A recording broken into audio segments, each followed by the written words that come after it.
Welcome back. Episode 2, Zebras Have Stripes. Again, start off every episode the same way. Full disclosures, got 4 kids, 3 baby mamas, and no, I haven't married none of them. So now that's out the way. Next disclosure, obviously, if you come in here to be inspired, this ain't the place. Obviously, if you're looking here to get re-educated and really get focused on what's really going on in our community, this is where you want to be at, you know. So I really want to first, I think that I kind of want to jump on what everybody else is really focusing on, is that interview, that Red Table interview with Miss Curry.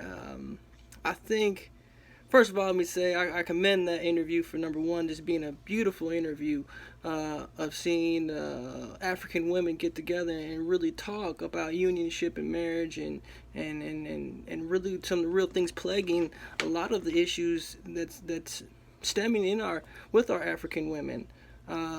So a few things I want to talk about. Number one, they touched on the role of a woman, right? The role of women in a unionship, right? And so I think that was really articulated well in the simple fact of,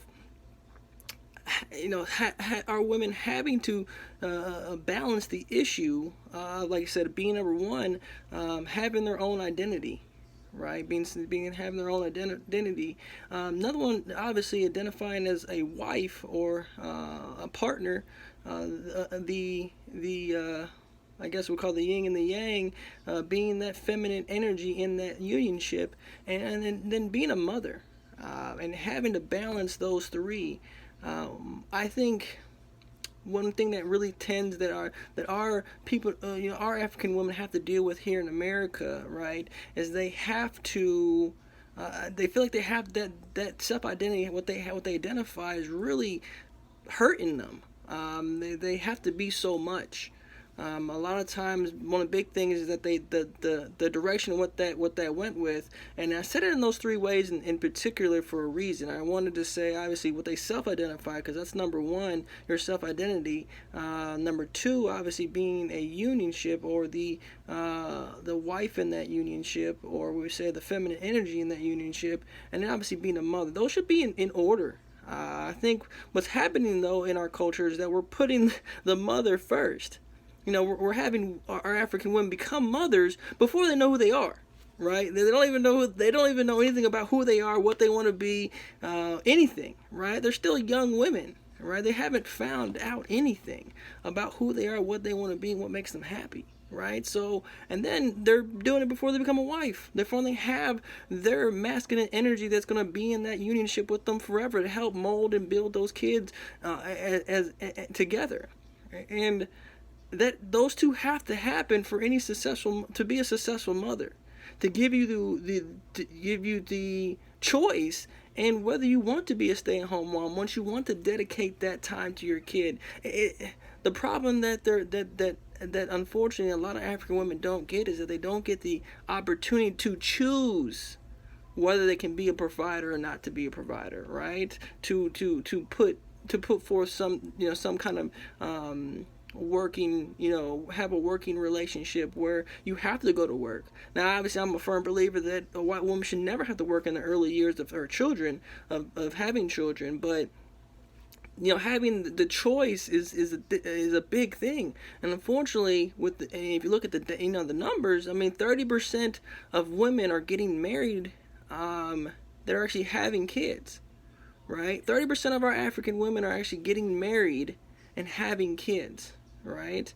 So I mean, 70% of the women, so 7 out of 10 women who have kids aren't married, so they're not getting those options, right? And I think that has that has a huge impact on the outcome of what type of mother, what type of woman, and what type of parent you can be, obviously, in the future. So I wanted to really think that was really articulated very well. The other thing that they touched on, and I think that unfortunately, this is probably one of the biggest things, and especially within this generation of our young African women, and I would say young women in general, struggle with, is that self-respect. And that level of self-respect, the level of self-dignity that they struggle with understanding and obtaining.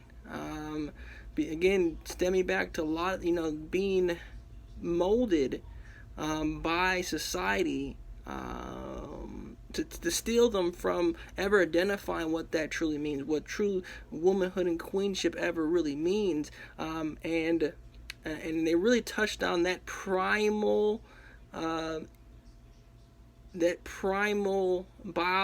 biological way that men and women differentiate. All right, where if we look at what men are attracted to and what women are attracted to, and and how both men and women exploit that because of that primal need, right? So obviously men have that primal need to procreate, right? To reproduce. That's their primal need. Case in point, why are men attracted to women with larger breasts?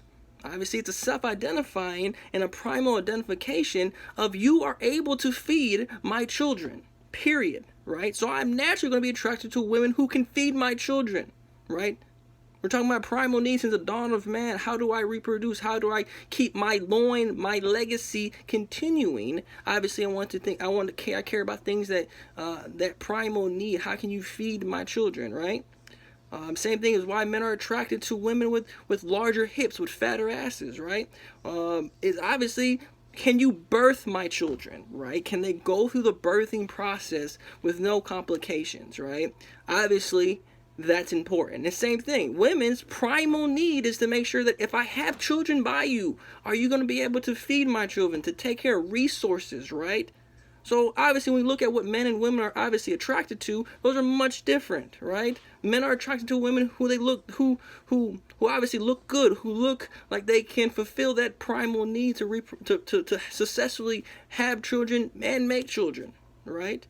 And obviously, women obviously look at resources. How can you provide for my children? Are you going to be able to keep this legacy going and keep me safe and keep your family safe, right? Are you going to be able to provide for your children, right? And feed them, clothe them, whatever you need to do to make sure that they keep going, right? These are primal needs that every species has to go through, and especially in us being a human species with the most cognitive minds, we still have that same primal need because we still start from that same beginning. So that's still in our DNA and still in how our mind essentially calculates when we look at mates, look at the opposite sex, right?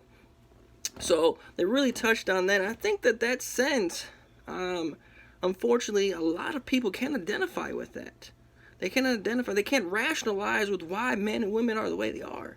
And that's why I'm never been a firm believer in the whole, again, that's why I think the feminist movement is such a horrible movement, to say that men and women are equal when they're completely different on every biological primal level, right? Yes, we have the same functioning parts for the most part from a body standpoint, but from an anatomy standpoint, but from a mental, chemical, biological level, we're completely different, right? So the other thing they touched on, which